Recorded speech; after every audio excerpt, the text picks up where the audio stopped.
tê vô vô Trời ơi con mé nọ mé thôi ta như ta đi bỏ ra mấy con trong phơi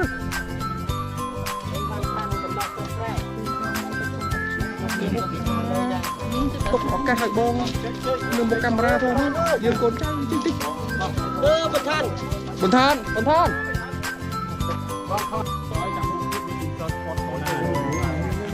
sẽ tăng khối à này được khăn chơi chứ nó biết mấy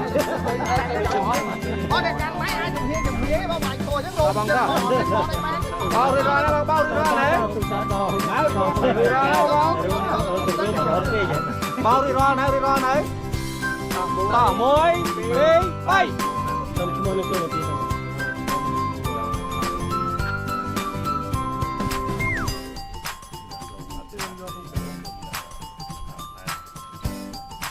ช่วยจะแล้วพอเลยการทุกคนเลยเนี่ยแล้วบ้านสมัยมันจะโดนใช้อะไรเราจับไปก่อนเป็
นច្រឡំទៅឡើយគាត់ហៅក្រុមការងារខ្ញុំចូលទៅថតមួយគេមួយទៀតឡើយ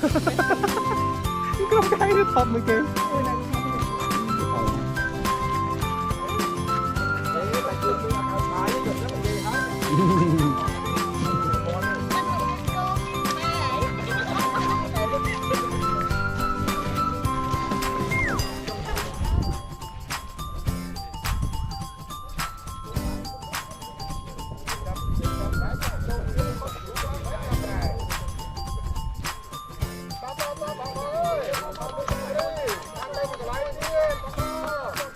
កាសភាពល្អមែនតើថ្ងៃនេះយើងអាចលេងបានយូរកន្លែងនៅពងកឡោមបាទក្រុមជើងបងប្អូនបាទចូលក្រុមហ្វូតូបាទសូត្រហើយផ្កាពងកឡោមកំពុងតែរីជ្រងច្រាសផងឯងបាទតតបាទទឹកនេះវាតុនបាទមូលហេតុដែលគាត់ខ្ញុំជិតថតគាត់ដោយសារតែគាត់នេះគឺពីប្រពន្ធខ្ញុំដែរបាទប្តីគាត់ឲ្យខ្ញុំមកอยู่ណាស្វាដូចគ្នាទេបាទអូចឹង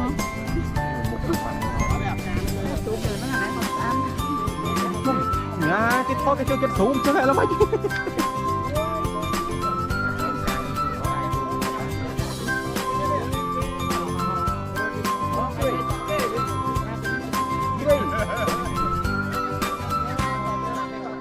ថតទីហ្នឹងបាទហ្នឹងណាលោកអញចូលលេងថតឲ្យទេថតវីដេអូណាមកឲ្យនេះ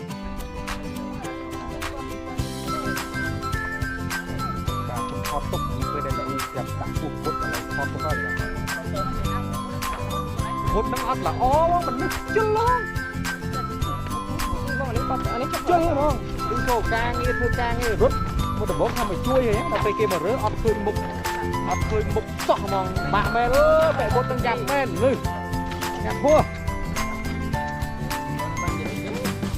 រកអីទៅខ្ញុំដល់អត់ទៅទៅចោល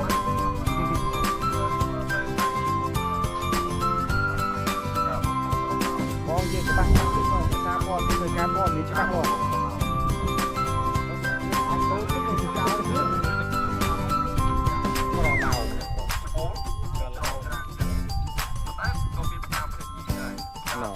ពេលនេះទូចបាក់រោខ្ញុំមើលឲ្យដែរតែវាមិនឃើញស្តៀងអីបងស្តៀងអីមានបងមានញីមានឈ្មោះពេញទៅលើតំបន់អមេរិកតាមទៅទេហើយគាត់ដាក់តាមហើយគាត់ដាក់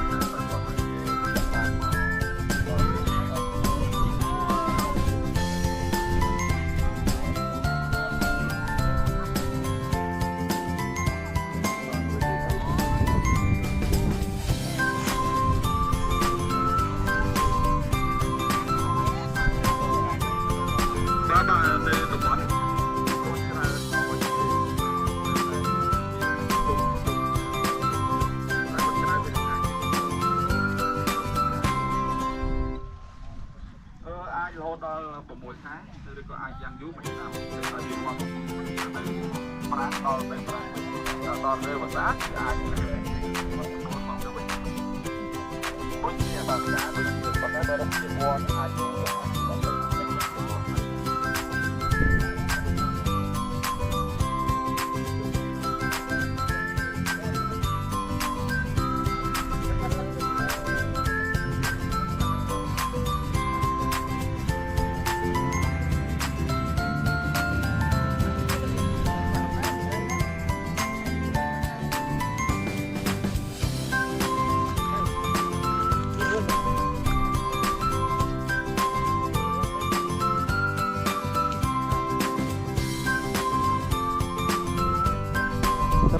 រោមើលញីតែរោវាមិនឃើញ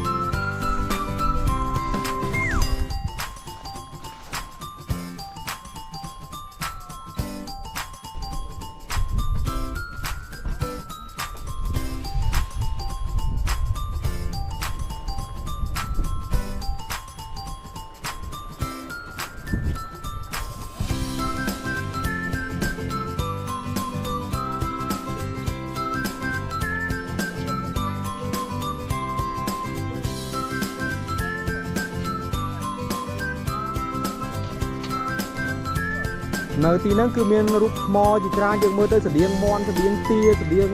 កប៉ាល់ស្តៀងអីហ្នឹងច្រើន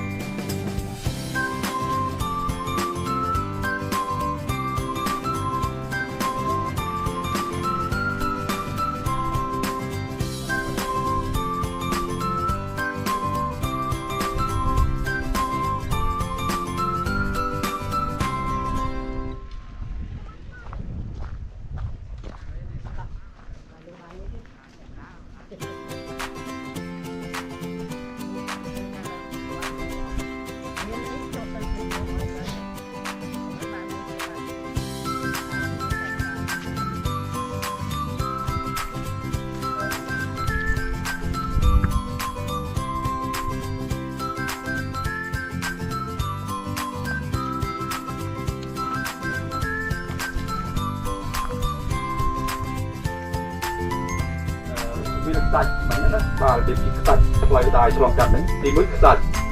បាទខ្សាច់នេះគឺសកបងតែម្ដងបាទគឺជាខ្សាច់ឆ្នេរសមុទ្រណាបាទហើយមានការបាទសន្និដ្ឋានថាទីនេះអតីតកាលយូរលង់រាប់រយរាប់ពាន់ឆ្នាំមកហើយគឺជាបាតសមុទ្រឯដែរទេបាទតែបាតសមុទ្រធម្មជាតិធ្វើឲ្យទីនេះទូលបាទទូលឡើងបាទទៅជាភ្នំអញ្ចឹងឲ្យខ្សាច់មកហើយបាទខ្សាច់នេះអត់ទៅណាទេហើយមិនមែនជាខ្សាច់ដែលយើងដឹកមកចាក់មកអីទេគឺជាខ្សាច់ធម្មជាតិដែលបន្សល់ទុកតាំងពីយូរលង់ណាស់មកហើយបាទ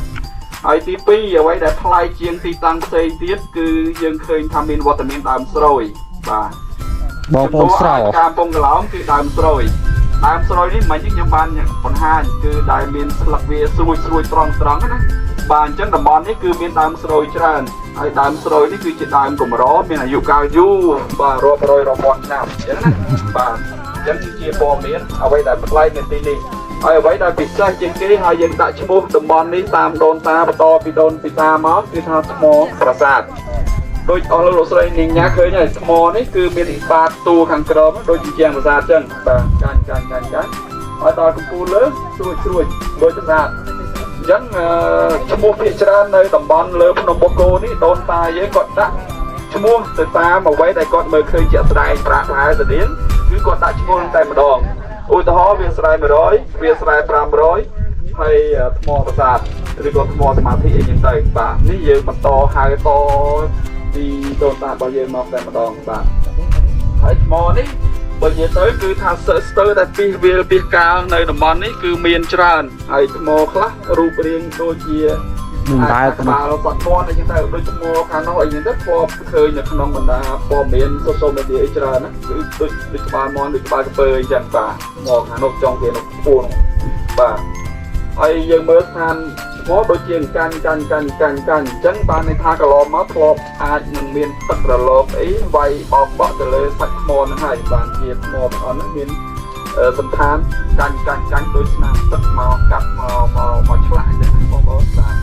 អញ្ចឹងខ្ញុំសូមអនុញ្ញាតត្រួសប៉ុណ្ណេះហើយអ្វីដែលខ្ញុំលើកឡើងអាចសង្កេតឃើញជាក់ស្ដែងបាទគ្រប់ចំណុចបាទមានខ្សាច់មានដើមស្រួយស្ថានភាពថ្មហើយរូបរាងថ្មបាទសូមអរគុណហើយយើងអាចថតមកត្រួសទៀតទៅហើយយើងបន្តដំណើរទៅខ្លងព្រាមេឃបាទ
បាទដើមស្រូយហ្នឹងអ្វីហ្នឹងស្រូយស្តៀងស្រល់ហ្នឹងបងមកសុំមកអូយខ្ញុំទៅបកែដឹងរឿងហ្នឹងឯង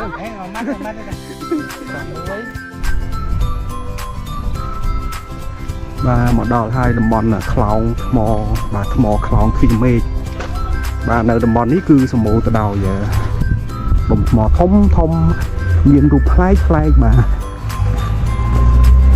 វាមិនខុសអីប្រហែលពីតំបន់បាទថ្មប្រាសាទទេគាត់ថានៅទីនេះគឺមានថ្មធំជាងថ្មប្រាសាទធំជាងថ្មប្រាសាទហើយខ្ពស់ជាងបាទហើយនោះគឺជា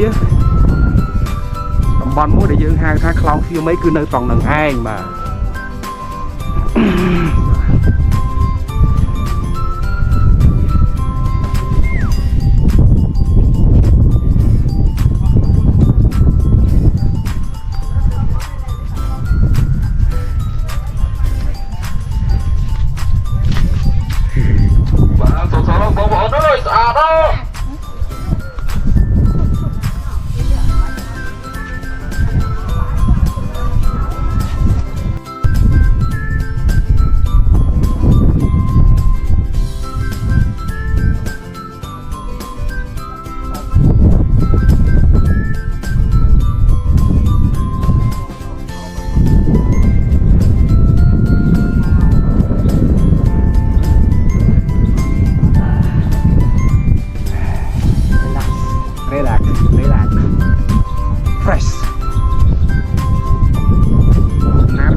បងតាព័ត៌មានក៏ដូចជាបងប្អូនអ្នកតាព័ត៌មានក៏កំពុងតែឆ្លងពីម្ខាងទៅម្ខាងដែលយើងមានជំនឿថានៅពេលដែលយើងឆ្លងកាត់ខ្លោងទ្វារមេឃហ្នឹង យើងនឹងជំរុះឧបទ្រពចង្រៃទាំងឡាយដែលយើងបានកសាងនៅក្នុងឆ្នាំចាស់ហើយនៅពេលដែលយើងឆ្លងទៅឧបទ្រពចង្រៃទាំងអស់ហ្នឹងគឺវាធ្លាក់ចុះបាទអញ្ចឹងយើងឆ្លងទៅរកឆ្នាំថ្មីឬក៏កន្លែងថ្មីដែលធ្វើឲ្យចិត្តយើងបរិសុទ្ធហើយធ្វើឲ្យអារម្មណ៍របស់យើងស្រស់ថ្លាបាទនេះក៏នេះជាជំនឿបាទជំនឿបែបចាស់បុរាណទេបាទតែពិតមិនពិតអាហ្នឹងអាស្រ័យទៅលើការជឿជាក់បាទរបស់យើងខ្លួនឯងទៅបាទហើយភាគច្រើនគឺបងប្អូនអញ្ជើញឡើងមកភ្នំបូកគោហ្នឹងគឺគាត់មានជំនឿបែបនេះបាទមានជំនឿថានៅពេលដែលគាត់ឆ្លងកាត់ទៅគាត់នឹងបាទទទួលបានសំណាងបាទជំរុះឧបទ្រពចង្រៃហ្នឹងចេញពីខ្លួនគាត់ទៅធ្វើឲ្យគាត់មានអារម្មណ៍ឆ្លោះត្រាបាទមានអារម្មណ៍បាទជ្រះស្រឡះល្អអញ្ចឹងទៅគាត់អាចមានបាទតាមហើយវិសេសវិសាលសម្រាប់យើងម្នាក់ៗរបស់គ្នាបាទបាទមកស្រោតទៅវិញដល់តាមចាក់100000បាទឥឡូវនេះអស់លោកស្រីនិងកញ្ញាមានវត្តមាននៃចំទីតាំងមួយដែលមានឈ្មោះថាបាទខ្លោងគ្រាមេឃបាទហើយខ្លោងគ្រាមេឃនេះមានអត្ថន័យបទសំខាន់វិសេសវិសាលមួយគឺថាជាឋានសួគ៌រវាងឋានមនុស្សលោកនិងឋានទេវតាច្រកទ្វារនេះណាបាទអញ្ចឹងកន្លែងនេះដូចព្រមតែអញ្ចឹងនេះយើងរៀនជួយណាអត្ថន័យជារួមនៅទីនេះខ្ញុំសូមបញ្ជាក់ថាពីដូនពីតាយើងមកគាត់មានព័ត៌មានបាទតាមតគ្នាមកជូនយើងជាកូនចៅតជំនាន់ក្រោយគឺថាទីនេះជារួមគឺឆាកជីវិតរបស់មនុស្សយើងម្នាក់ៗប្រកបណាស់ថាការទៅថាការងារចាប់ថ្ងៃគ្រប់របរអាជីវកម្មដោយខ្លួនឯងតែតែមានរឿងល្អនិងមិនល្អទៅជាមួយគ្នាគ្រាន់តែតិចឲ្យច្រើនទេមិនគ្រប់គ្នាច្បាស់ណាស់នឹងជួបប្រទះឧបសគ្គបាទការបាទឆ្លងកាត់ពីចាប់តាមរបស់ចប់នៃការងារផ្នែកការរបស់យើងនឹងមានឧបសគ្គឆ្លងកាត់ប៉ុន្តែជារួមនៅទីនេះដូតាលោកបានប្រាប់ថាជាកន្លែងដែលយើងអាចជំរុះនៅអ្វីដែលជាមិនល្អនៅក្នុងជីវិតរបស់យើងបានយើងនឹងជំរុះចោលអស់ហើយអត្ថន័យមួយទៀតទៅពេលដែលយើងបានបួងសួងហើយជំរុះហើយទាំងអស់គ្នាហើយគ្រប់យ៉ាងយើងបានឆ្លងមកបណ្ដាទៀតបាននិយាយថាជាថាទេវតានោះរឿងល្អអ្វីដែលជាបំណងប្រាថ្នារបស់យើងនឹងចូលមកក្នុងជីវិតយើងចាប់ពីពេលនេះតទៅបាទអញ្ចឹងឥឡូវនេះអ្វីដែលខ្ញុំលើកទឹកចិត្តគឺថាសូមឲ្យទាំងអស់គ្នាបាទទូកសូមបន្តិចទៅថាអ្វីខ្លះដែលយើងចង់ជំរុញចោលមិនចង់ឲ្យនៅក្នុងជីវិតយើងបន្តទៀតហើយបន្តិចទៀតនេះយើងខំហើយរឿងល្អផ្នងប្រាថ្នារបស់យើងដែលចង់បាននឹងចាប់ផ្ដើមចូលមកក្នុងជីវិតរបស់យើងបាទ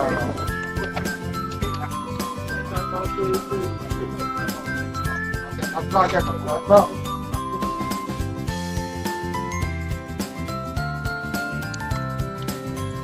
ជាការឧបកិច្ចទេបងបាទបើនិយាយទៅនៅទីនេះគឺយើងអាចទៅលើមូលដ្ឋានគេធម្មជាតិទៅធម្មជាតិនឹងឃើញទិដ្ឋភាពរួមសម្ភារហើយឡើយគឺដូចថាយើងឈ្មោះហើយតែយើងនៅមូលដ្ឋានយើងគឺទៅលើធម្មជាតិរបស់យើងនេះបងពីដូនតាមកបាទច្បាស់ខ្ញុំក៏លើពីចាស់តទៀតដែរបាទអញ្ចឹងចាប់អានបងចាប់អានបាទ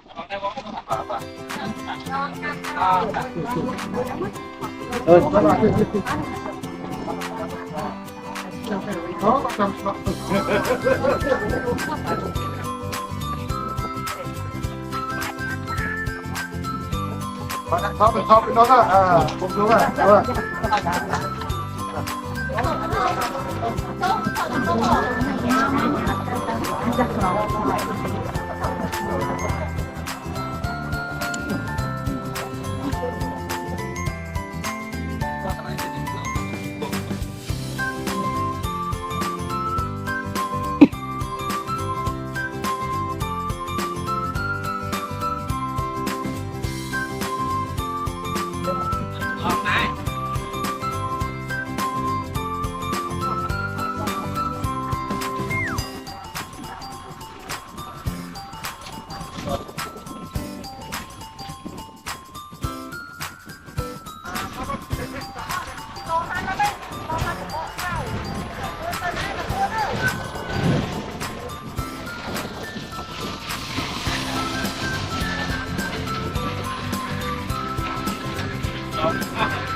ដល់ម៉ោងខ្ញុំចុះឆ្លងខ្លួនឯងម្ដងបងក៏ឆ្លងអាហារខ្ញុំឆ្លងម្ដងសូមផ្សងឲ្យឧបទ្រពចង្រៃជួសអស់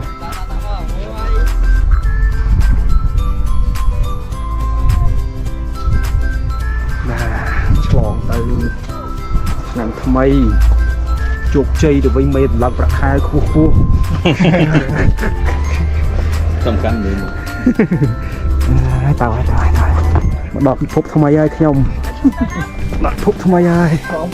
ឆ្លងភពម៉ែវិញយើងពេកដល់ភពភាសាដល់ភពហើយឆ្លងភពហើយខ្ញុំពួយផុតទៅហើយឆ្លងភពមកដល់ភពសុបាយហើយបងប្អូនអើយឆ្លងមកដល់ភពសុបាយហើយចោលអើយយាយអើយតាមតែអត់ចោលទៅវាផ្លូវតើ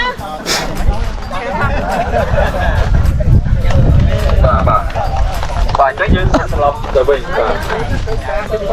ណែបងតាមផ្លូវនេះក៏បានដែ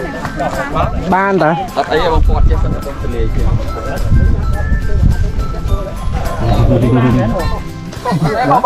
មានតាមនឹងបានតា